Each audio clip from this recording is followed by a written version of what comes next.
Costumes on parade in England, a Japanese word for something you've seen in the forest, and discussing diversity in the world of outdoor recreation with advocate Chelsey Murphy. I'm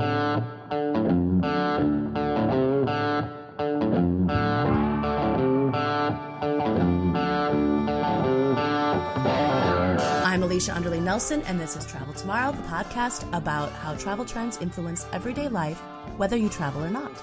And I'm here in West Fargo, North Dakota, and my co-host and friend Joe Bauer joins us from Berlin. How's Berlin? It's good. It sounded like you struggled to say friend there for a second. My voice was starting to go. Sure. Can I take the voice? Again? No, it's fine. Let's leave it. I think it needs to be left in there. You know, people like authenticity in podcasts, so yeah, that's fine. You stumbled in with friend. So how are things in Fargo, friend? I am apparently still learning how to talk, but you know, good. Lifelong battle, I know. I know. I had brunch. I got curbside brunch and curbside mimosas yesterday, which was an absolute game changer. What is curbside brunch and curbside mimosas? Have I been out of the country too long to understand these things? Our restaurants are closed, obviously, as many places are, so only pickup is available. And there's a place in town that's kind of a regional chain that's known for doing this amazing brunch, which obviously they're not able to do any longer. So they're now offering that as a pickup option, which is really good when you're having kind of a strange day and need to make your day a little more exciting. You can go pick up a bottle of champagne and some orange juice and more food than you can possibly eat. It's fun. It's almost like old times. I should have been able to pick up that from context clues. I've been finding lately that the Danglish, the mix between German and English, my brain has not been really functioning on either level. So that's useful. That's good to have it as an adult.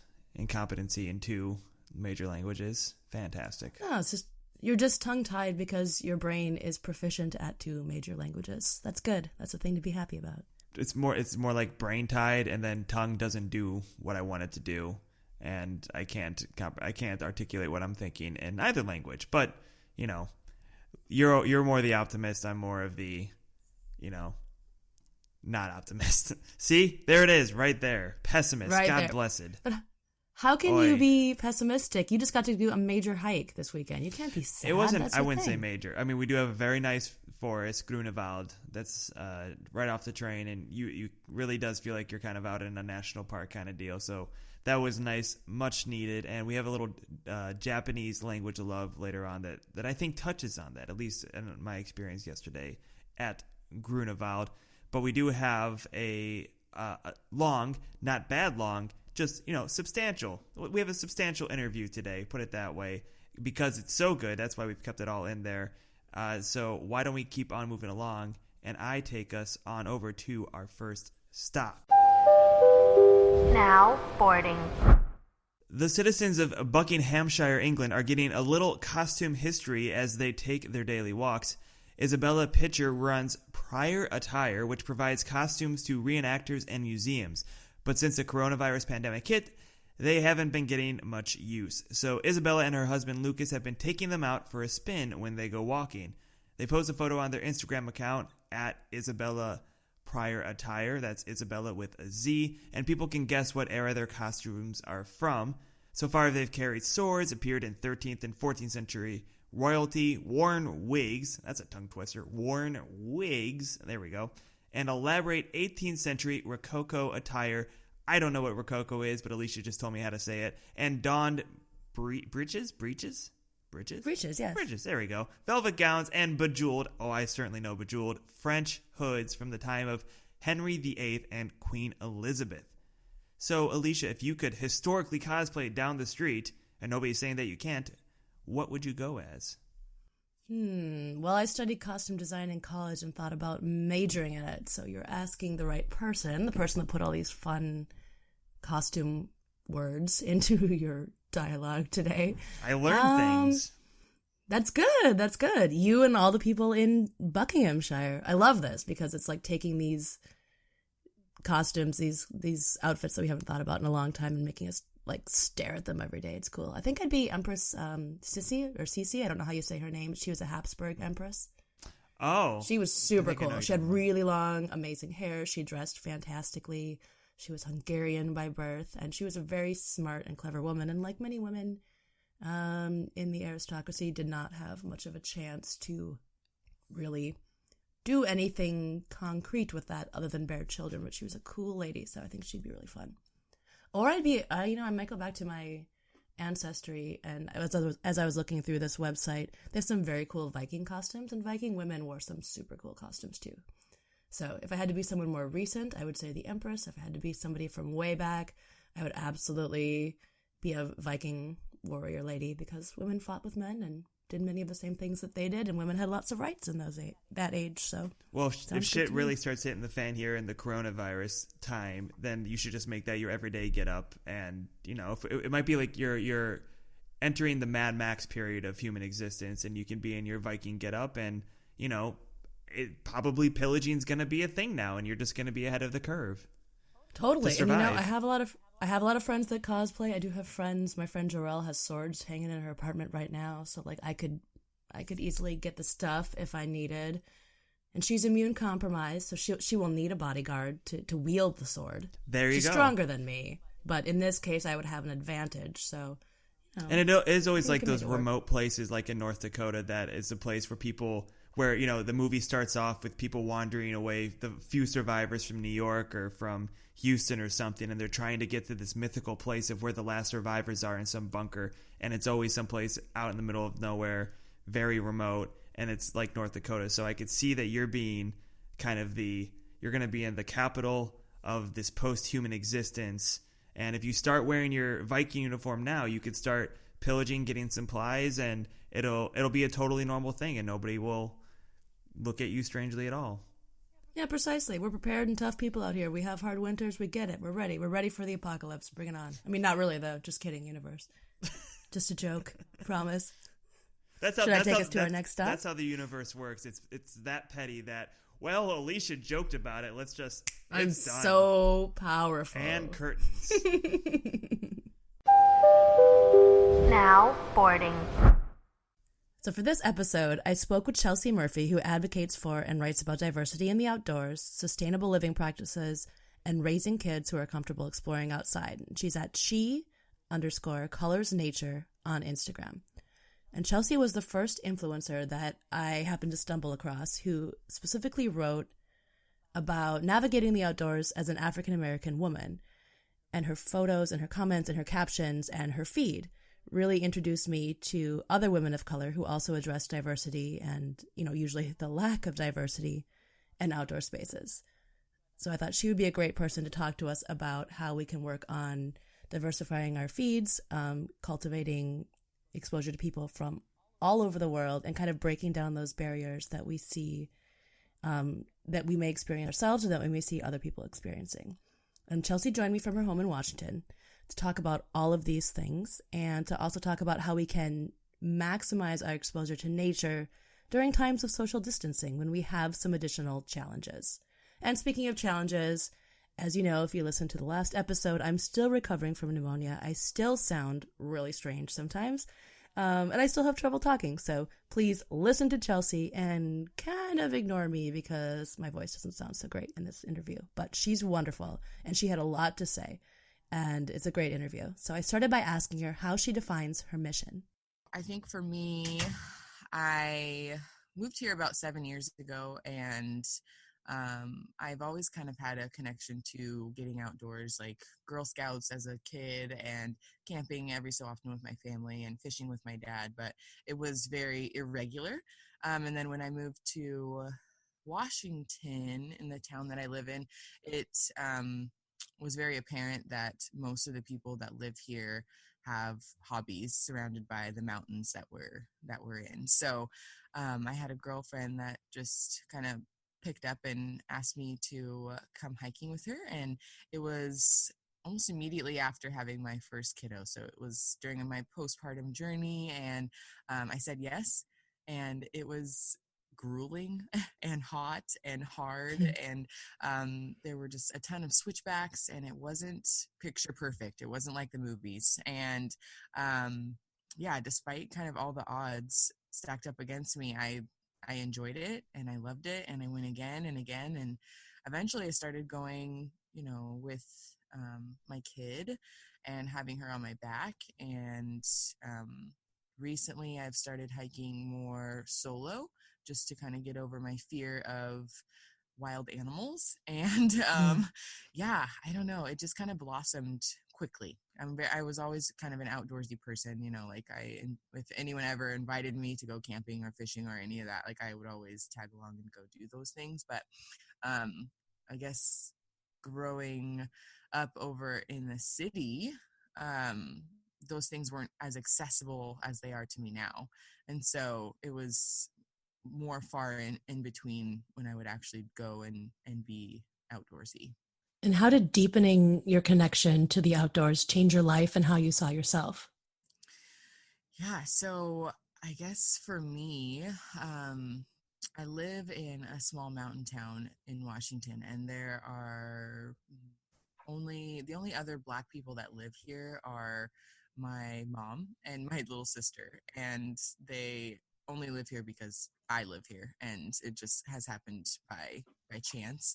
And I guess there are a couple of families that have adopted Black children from Africa and different places, but besides that, like Black people don't register on like the census at all as a percentage. And so if you can kind of imagine that, it's been hard for me living here, and not really growing up around places so drastically just lacking in culture and diversity.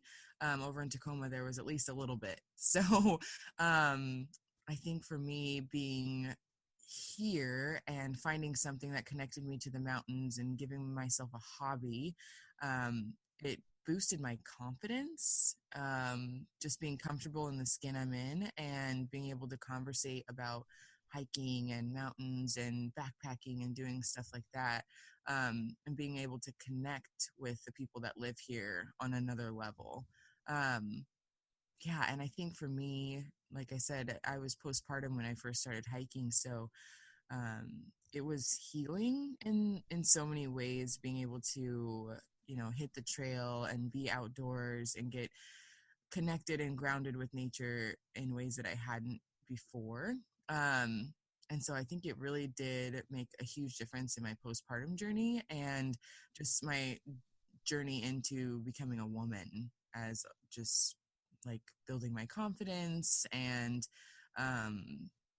just, I guess, my adaptability and resilience spiked too, just being able to, like I said, just have conversations about being outdoors and talking about the outdoor industry and its lack of diversity and representation and why and where those issues are coming from.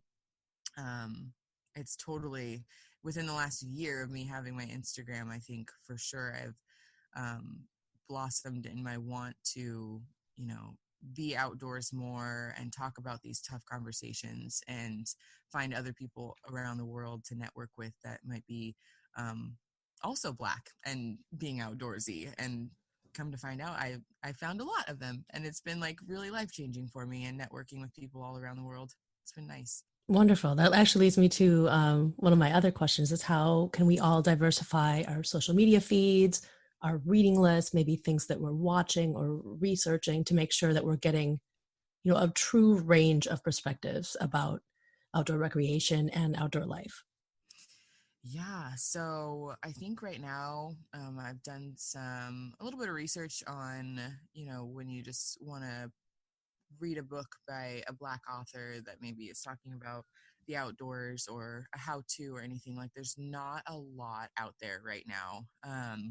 Or even like when I was starting to look for books for my children that were about, maybe a Black family going hiking or, any kind of diversity, disabled kids or, anything like that that's out there for adventure books. Like there's just not a ton of options. You have one or two in each field, but it's not a lot. And so I think for me, as just suggesting that, I think if you have the want to kind of diversify your feed and your resources, what you're reading, what your your podcasts and all of that, I think it's just important to start looking, and you might not find a lot, because honestly, I haven't. And someone told me, like, you should just write a book. And I'm like, oh, make it sound so easy. And I really just don't think it's that easy. But there's just not a ton of resources out there for that. And I know for me, like, my goal this year for 2020 was to, if I'm going to read a book, I want it to be from a Black author. And if I'm going to listen to a podcast, I want it to be from a Black podcaster. If I'm going to follow this account, or anything like that. Like, resources are so important of what you're pumping into your brain. And if you can't, like, even for me, it's hard for me to diversify my life because of where I live. I live in a mountain town with other white people. And so for me, like, I don't get the diversity in resources that I'm looking for all the time, because that's just not the way that this town is set up. The systems are a little bit flawed here. And so it's been tough. But I think that when you're thinking of just Instagram, or social media, those are out there. I can give you a whole list, and maybe that would be kind of a fun thing to tack on, but I can give you a whole list of people to follow if you're looking for outdoorsy accounts, or people to get tips or inspiration from, that are people of color, or there's Latino groups, there's Native American groups, there's disabled groups. There's a whole spectrum of people that I have filled my Instagram account with, just so that I can make sure that my feed is diversified, and then I'm getting information from all people from all walks of life, and not just filling it with one ethnicity, which I think is super important. That brings me to a point that yours was one of the first feeds that I stumbled upon as I was doing some of my own research. And you actually led me to several other voices on Instagram. So thank you for that. Yeah. But one of the barriers that I find in speaking to other white people about this is when I talk about the lack of people of color on public lands, is that they say, well, that's just your perception, or maybe their perception. And when I did more research into it, I think the actual statistics are really startling. And the U.S. Forest Service, National Park Service, and the Fish and Wildlife Service studies all told us, they did some research in 2019, that people of color are really underrepresented in, the national parks and on public lands. And there's just 1 to 1.2% of all visitors identifying as African American. So I'm like, we shouldn't need people of color to tell us this is an issue. And when we see statistics like that, I think it's really important for everybody to do what they can to make the outdoors a more diverse and welcoming space. Yeah. So I think this is really two questions. First, and most importantly, what would you say to people who are really struggling with being in the place that you are, where you might be the only person of color or the only woman in a group or an event? Like, how do you navigate that space? Yeah. So that's a really great question. I think each person is going to be different in the situation. Like, I have found myself time and time again. But I think the most important thing is just to remember that, like, you are welcome. And as scary as it might be sometimes, to walk into a campsite with your family and all of a sudden, all the heads turn, or, everybody's just kind of looking at you like you're an alien, or like you're not meant to be. And it is discouraging and it can be frustrating. But I think what people are feeling sometimes is valid. Like you said, the statistics are there, right? Like, Black people aren't getting out there often enough for it to be a thing of normalcy. And so I think that it's important just to be confident in the skin you're in and in the space you're in, and to know that, like, you are doing, if you're doing something that you love, like, you're not doing anything wrong. And I think that it's super important to just continue to take up space.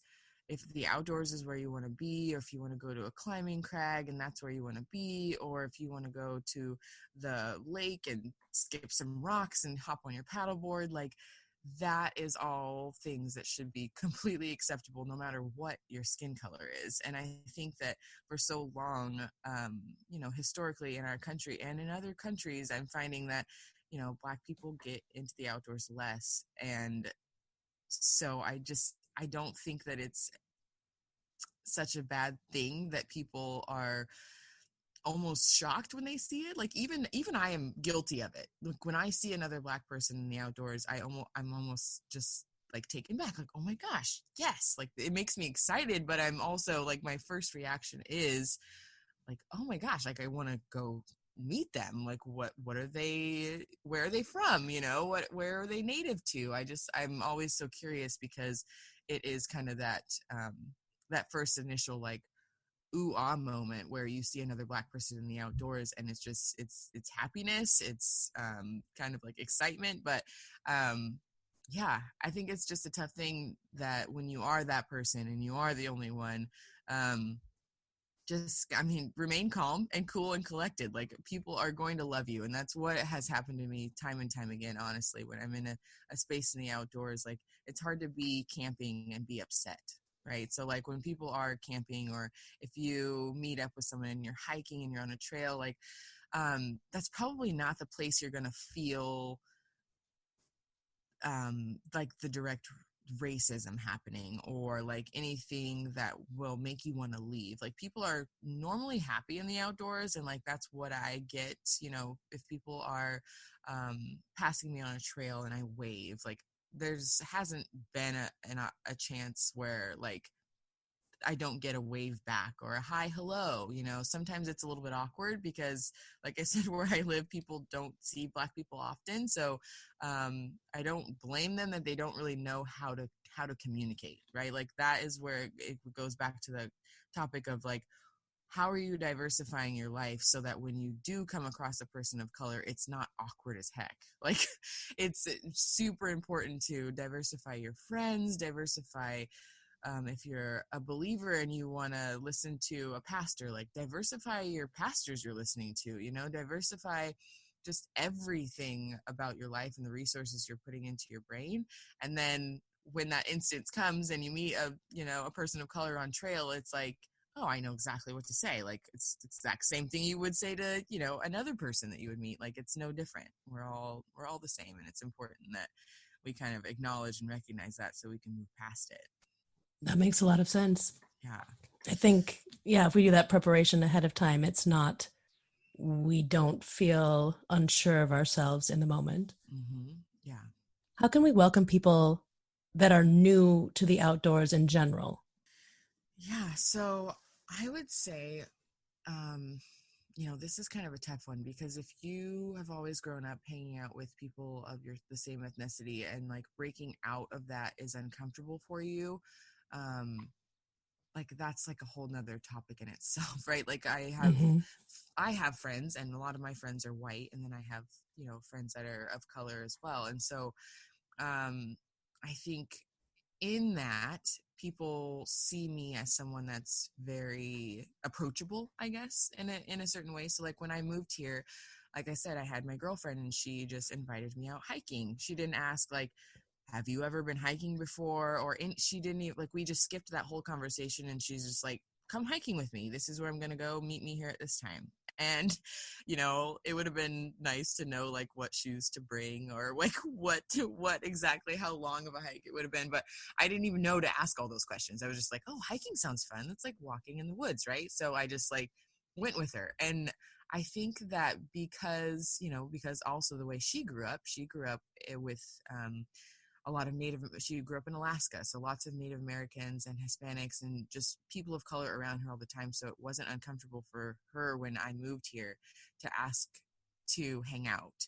But I think for a lot of people, growing up, maybe you live in a town where like it's not easy for you to branch out and speak to people of color comfortably. And I think that's just a really interesting topic in itself, because for like someone like you, I don't know like your background or anything, like who you hang out with, but I would say that like you would be comfortable asking someone to come hang out with you, no matter their ethnicity, no matter their color. And I think if you think about like other people inviting other people out, maybe if you're going on a camp trip with your family, and and it's a very sensitive subject, because like some people, will say no if you ask them to go camping with your family and they've never been, but it's always just important to figure out why. Like, why are they saying no? Are they unprepared?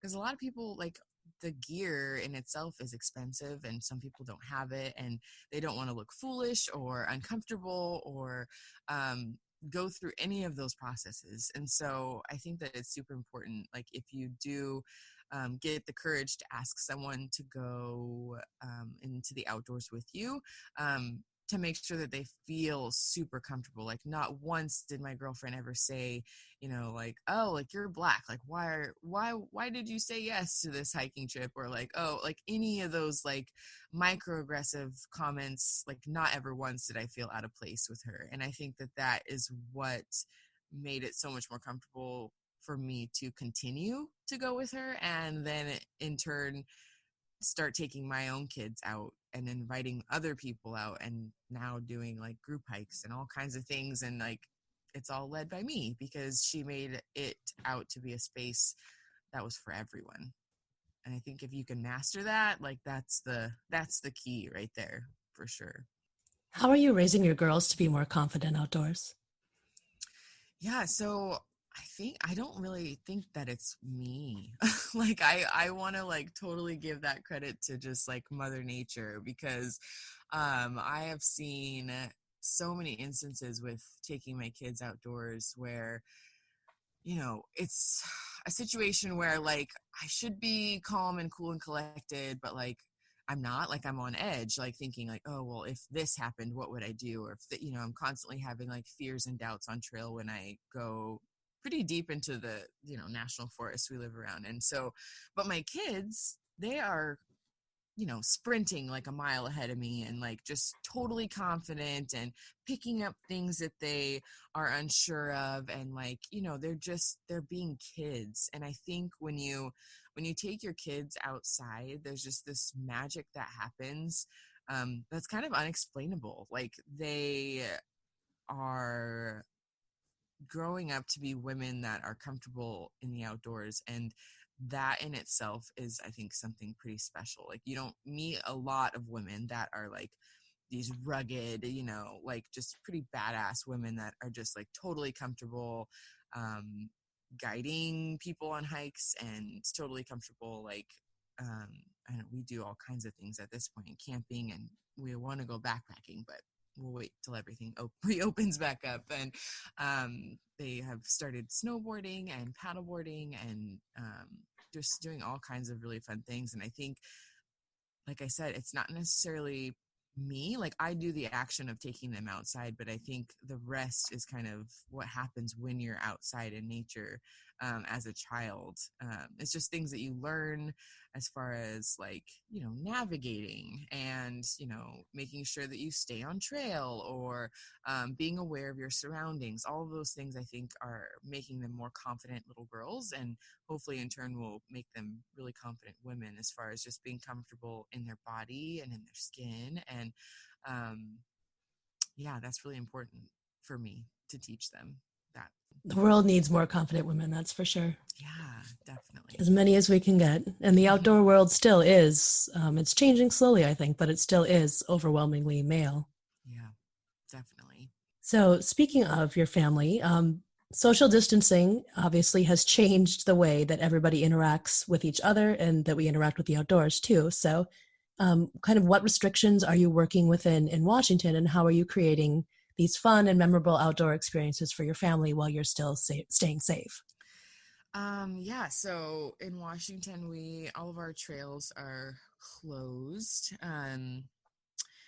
But honestly, we kind of live in a pretty unique place to where we can still find trails they're closed as far as the trailhead, but you can go into the trails. It's kind of interesting. So they've closed down like a lot of the parking lots, so they don't want a lot of activity. But if you can, like, for us, we live 5 to 10 minutes or like a mile to 2 miles from lots of trails. And so if we can walk there, then we can do it, basically, is what the sign says. So, and then still adhering to the social distancing restrictions. And so for us right now, and with my oldest daughter, we're still doing school in the morning. And now that it's, spring and a little bit more of a warmer weather, we're able to do it outside. So like last week for school, I set up a tent out in the backyard and we did all of our school reading, writing, computer time all outside in the tent. And so that was kind of a really fun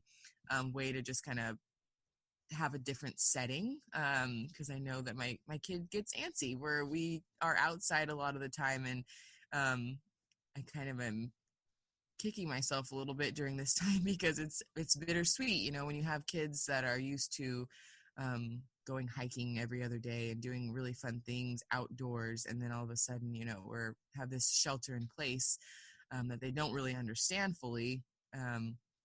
Their attitudes change and things have gotten a little bit hard in the parenting realm, but I'm trying to work with it and do things more outdoors. So for example, like even this morning, I asked her to read a book and she's like, well, can we read it outside? And so we took it outside. And then a lot of her worksheets, like there was one project where I took her worksheet and basically wrote it out on the sidewalk with sidewalk chalk. And then she had to go through and fill out the math problems and read the words and connect the dots on the sidewalk. And so it was all outside. And we've been doing, like, we dyed Easter eggs for science. We made this big mural for our local nursing home outside, painting in the grass. And yesterday we did this like sand project that my mother-in-law sent, and basically filling up the sand to make it look like tie-dye, and then you can make a necklace out of it. And we did all that outside. And yeah, it's just been really nice. I took for granted my backyard being so small before, but now I understand that, like, in a time like this, any yard at all is a huge privilege, and we have been utilizing it a lot. Yeah, so it's not very big, but it's perfect size for our family right now, and I'm just glad that I have the option to go outside and not be told that I can't be there. So that's been really nice and super helpful. We've been gardening a lot. We got all of our seeds started inside, and yeah, I think one or two more weeks we'll be able to get it all into the ground outside. But we've been, learning about different seeds and what they look like and why and all these different things. So just trying to implement school into kind of our outdoor life, because before it would be the other way around. Like, we would work our outdoor life around public school, but now that we're not doing that, we are just kind of meshing our outdoor life with school and just basically trying to survive and stay sane and do things outdoors. So yeah, I think every parent with kids at home in a school system is right with you. Like, staying sane and integrating it into life as best you can is the goal. yes, The goal moved. and showing myself grace when I don't feel like doing school. I just rather sit out in the sunshine and listen to music and just listen to them play and get dirty, and that counts too. Yeah, that's an important part of childhood, I think, and we lose that sometimes. We get so obsessed with the schooling that we lose the education part, and play is important too. Yeah, definitely. So because the restrictions on being outdoors are really different in different parts of the country, and they're different in different countries as well. We have a lot of people now that are realizing what you've realized, that being outdoors is healthy and they like it and they need more of it. But a lot of them are new to this experience, and they might be out on a trail, and probably one that's a little bit less used than before. And they may not know exactly where to start. They might not have someone to guide them through that experience. So what would you suggest to somebody that's brand new to the outdoors, that is really wanting to experience it more deeply for the first time? Like, what are some simple tips that you wish someone would have told you? Yeah, so I guess, like, I feel like, besides my girlfriend picking me up and taking me out on my first hike, like, I feel like I have been going on this journey by myself, because I am. My husband, he grew up here in this town, but he doesn't really have a huge desire often when he's working full time. Um, he just doesn't have time to go out with us. So I have kind of learned that the internet is amazing, and there are so many resources out there through REI. They have like a whole package put together for, I went on my first backpacking trip, and the first thing I did was go on rei.com and look up their beginning hiker tips. And so it was a little bit overwhelming. I think if I was to tell someone how to go backpacking, I would dumb it down just a little bit. But I think it's important to use our resources that we have. On my phone, I have an app called All Trails. And so whenever I want to go on a hike, I plan ahead. And I get directions, and I go old school and I write out the directions just in case when I get to where I need to go, there's no service. I've also used the leave no trace principles as when I was looking at beginning hiking. That was one of the first things that popped up, and it's just an organization that's put together for beginning hikers that tells you 7 principles on what to do when you're day hiking or overnight hiking, and it's basically just to leave Mother Earth better than you found it. Like, don't make a fire in a new spot, make a fire where you already see that there's been a fire, and plan ahead, and stay on trail, those kinds of things that were super helpful to me when I was, not knowing exactly how to word what I was supposed to be doing on trail. But I obviously knew, like, okay, I'm not just going to like bring a can of graffiti and go like graffiti on this rock, like those kinds of things are like huge no-nos. And it's just nice to have an organization that already has that information out there for you, so you know what to do, what not to do. I think it's important to know like what land you're on. Public lands, national forests, like BLM, like there's so many different things, and I'm still learning, all of that, and like because there's different rules and regulations on each, and different parking permits and things that you might need for each one. So I think it's important just to do a little bit of research about where you're going. And then, don't think too much into the gear. That's one of my big tips. I love secondhand, and I shop secondhand. And when I first started, I didn't have anything. I had my Nikes, and I had some comfortable shorts and a tank top. And like, I brought literally my little kid's backpack and a water bottle, and I survived, and it was awesome. And I didn't need much more, and I feel like a lot of these brands make you think that you need to be wearing, fancy things from head to toe, and that's just not the case. I have found, though, that if you have a really nice pair of hiking sneakers, that does help you go the distance, but we can talk about that another time. I'm always about treating my feet and making sure my feet are comfortable. But I think that it's just important to use your resources. Like I said, apps are really nice. All Trails is a good app to start because that's for and anywhere in the United States, I think, and beyond. And so you can just literally put in your location, and it'll give you all the hikes in your area, how to get there, and the reviews from people that have been there before. And so for me as a beginner hiker, that was super helpful. It was just like laid out for me right there. So use your resources, because those are always super helpful for sure. And how can we be better travelers, both in, I'm going to rephrase that because we always ask this question, but I feel like it needs to be phrased a little bit differently when we're talking about the outdoors. How can we be better stewards of the earth when we're traveling, be it for an outdoors trip or not?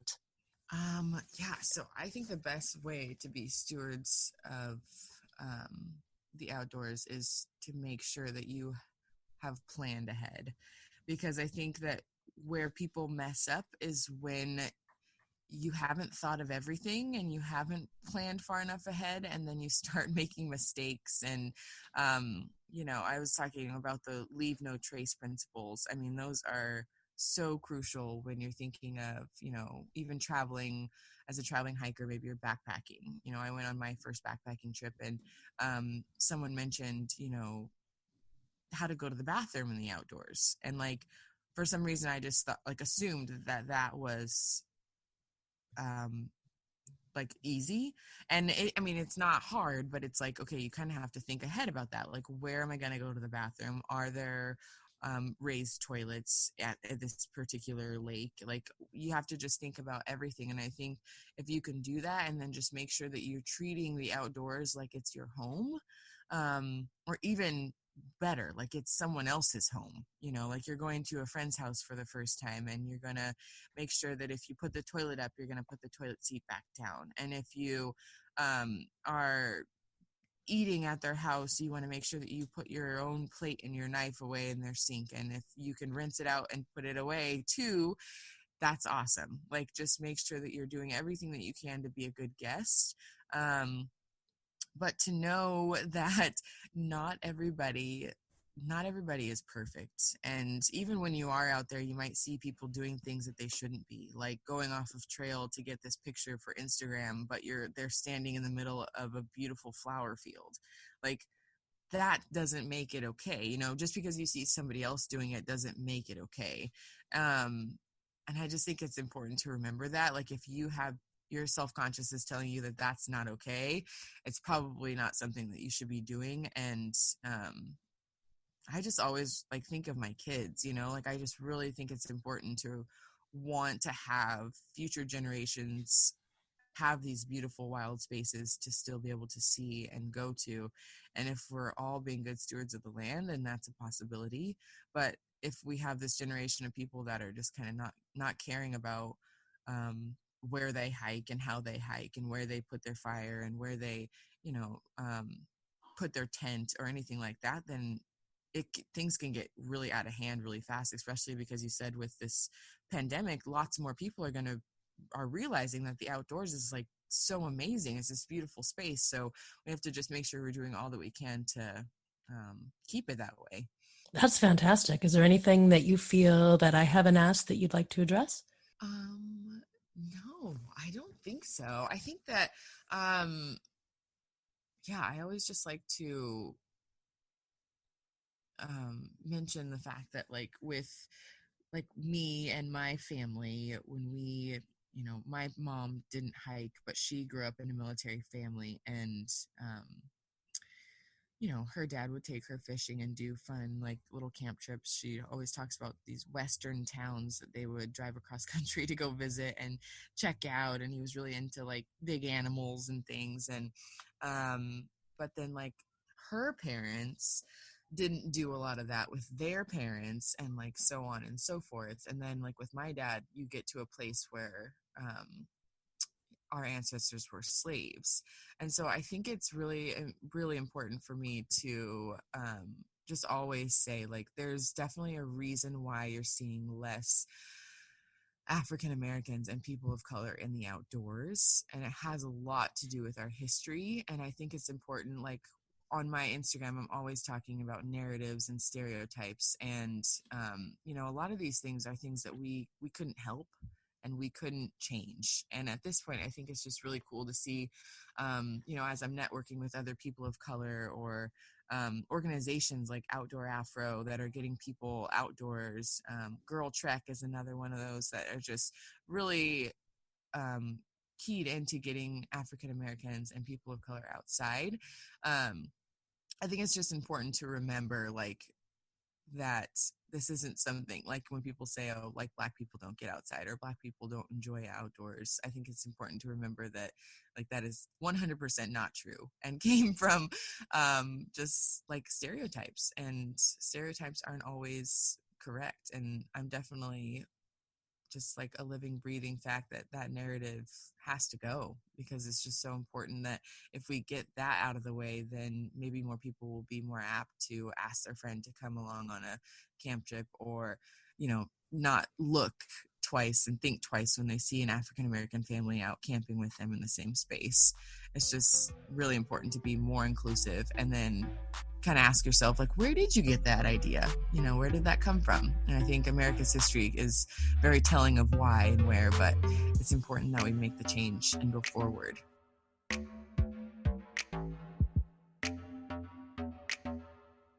That was Chelsey Murphy from she_colors nature on Instagram. And I just want to let you know that all the resources that she mentioned are listed in our show notes. And what I really took away from this interview, which I wasn't really expecting to, was just how important it is to be outdoors, even if we're not necessarily doing anything major, even if we're not doing a huge activity, because the science shows us that it's beneficial. And Chelsey gave us some really smart ways to get outdoors with kids. So that made me wonder, like, how are you getting outside on a regular basis now that we have all these strange restrictions in place? Like, if you can't do a big hike, you can't do the same trips, like, how are you getting kind of like your daily dose of sunshine? Not with kids. But we are taking our little hoon Moses around. For the most part, we've been very lucky that during this very strange time that the weather has been as gorgeous as it's ever been since I've lived in Germany. So it's been kind of a blessing and a curse, but I would much rather it be as nice as it's been during this strange time. But it hasn't been as locked down. I think we've talked about in other episodes as like France, Spain, Israel, Italy. We can still walk around together because we live together, as you know, husband and wife do sometimes. And we can walk around without a problem, take the dog on walks. We had one of the very first trip actually that got canceled because of this was we were going to go to Sächsische Schweiz National Park in southeastern Germany to do exactly what we were talking about, to get a little outdoor time.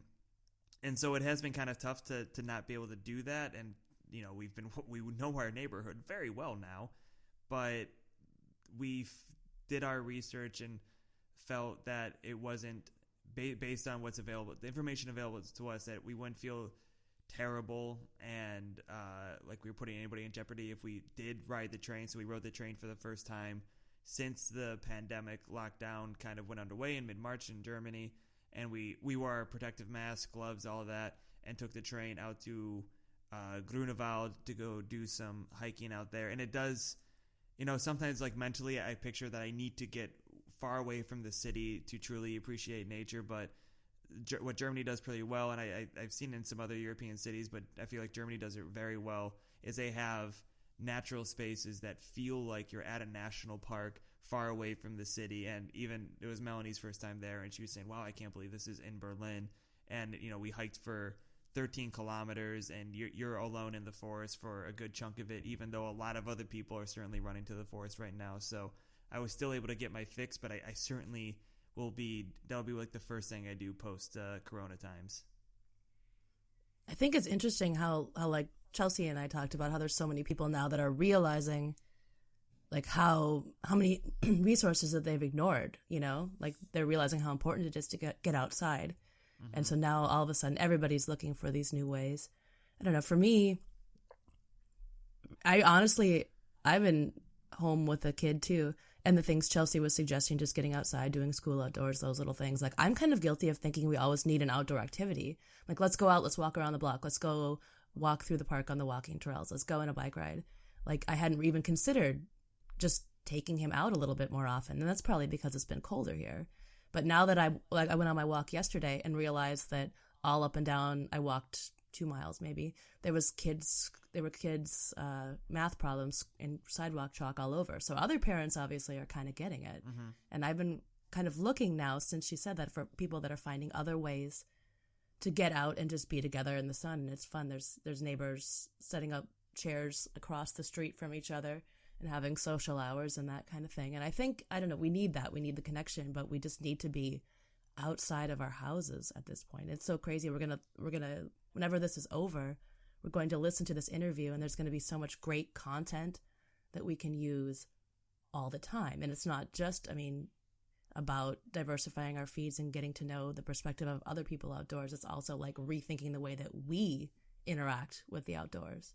Yeah, and it's funny you mentioned that parents have been taking kids out and doing math problems with chalk. I haven't seen math problems on Berlin sidewalks, but there has been an increase in sidewalk chalk going on, but it's been including like kind of upbeat messages. Like we saw one today, it said alles wird gut, like everything's going to be okay again. It's like, oh, that's nice optimism. Too bad it's from people who are too young to be as pessimistic as I am about things. We have that too. And then when I was walking yesterday, some kids I saw 100 square hopscotch board, which is pretty great. 100 square? Yeah. That sounds amazing. They were on it, right? So I was like, oh, that's fun. But it was facing the wrong way. And I was like, oh, I should have done it. That's funny. And then I walked on like another mile and somebody had done, they gave you instructions. So on each square of the sidewalk, it would be like, jump 3 times. And then there would be like 3 big circles. And it would be like, leap from here to here, stand in place and do jumping jacks. So I just did this obstacle course that somebody set up because, it's outside an apartment building. Maybe the kids are watching. It was awesome. I laughed, I always take creative. on the local hopscotch board. We had one before the pandemic when we lived in Dusseldorf. Sometimes the kids would make a little hopscotch board, and there's certainly been a few. Then if I see them, I jump right in. You don't gotta ask me twice. I will jump in and I will do my hopscotch. And I would love to take on 100 square hopscotch. Was it like complicated at all, or was it just like 1, 2, 3, 4? No, we had it's a pretty narrow sidewalk, so yeah, they just did it. But they did it all. They did like every 10 or 20 in different colors. So they put some work into it. I was impressed. Fair enough.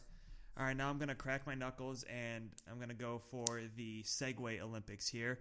So, speaking of all this fun nature stuff and how great it is to be outside, one of the things that you might actually really love about being outside is the way the sun kind of comes through the leaves. And to get to a specific word out there in one of our world languages that describes this phenomenon, we're going to move over to our next segment, Language Love.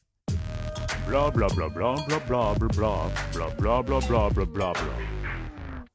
All right, this episode's Language Love comes from Japan. The word is komorebi. I hope I'm pronouncing that right. It sounds like I'm saying como, like como in Spanish, and rebe like rabbi. Like a rabbi in Spanish? I don't know. Anyway, it's not that, though. What it actually means is the way the sunlight looks as it's filtered through the leaves of the trees. And I'm sure we've all kind of noticed this where you're walking through in the forest and the sun is coming down through the leaves. You're looking, what a great picture that could be. And you take a picture. Well, now you know that the Japanese already had a word for that shit. Komorebi. Perfect. The Japanese have great words for these things. They really do. They do. And I will give you $1 million if you can name me another word that they have for this kind of thing. I have a giant list. Do you really? Of nature words. Yes, of course I do. You have a giant list of Japanese-related words to nature? Yes, not just nature. I have a giant list of words from many different languages. I can send it to you. It's huge. How do you think I'm getting all these words? I don't doubt that. I don't doubt if there were a book to be fair, I would buy that book too if it were like random nature words from all the world's languages and words and phrases that describe natural phenomenons in those languages. I think we should write that book. We're coming up with more ideas today. This is good. The outdoor episodes are good. They get us thinking of all kinds of projects. To write such a book would require a higher level proficiency in all of these languages that, as we've already discussed, I've been kind of faltering on both English and German lately, so I don't know how helpful I would be in such an endeavor. So why don't we just add Japanese? Let's do it, sure. Yeah, just learn a new alphabet overnight. And I'm trying to learn a new alphabet right now, and it's going. Well, that is it for this episode of Travel Tomorrow. Thanks, as always, for tuning in. If you're enjoying this podcast, check out our brand new Patreon. Is that how we say it? I don't know how to say it. You can give it a little French, like Patreon kind of thing if you our want. Our brand new Patreon at patreon.com, is that a backslash? Yes. I never remember if it's back or front. The only slash you ever use in a URL. That's what slash it is. Thank you. Travel Tomorrow Pod.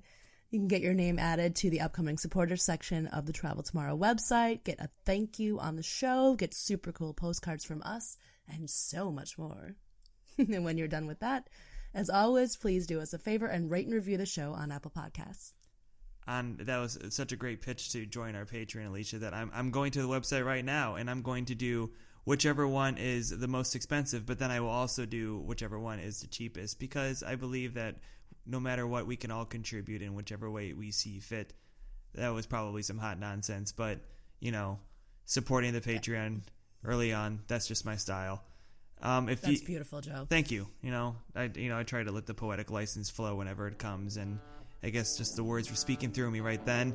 But if you have words that you want to share with us, you can reach us at TravelTomPod on Twitter, TravelTomorrowPod on Facebook. If you prefer to just write us an email, you can do that these days. Internet, Gmail, it's magical. TravelTomorrowPod@gmail.com is our email. Thanks, as always, to the Fiddle Revolt for the theme music. And remember to subscribe to Travel Tomorrow wherever you get your podcasts.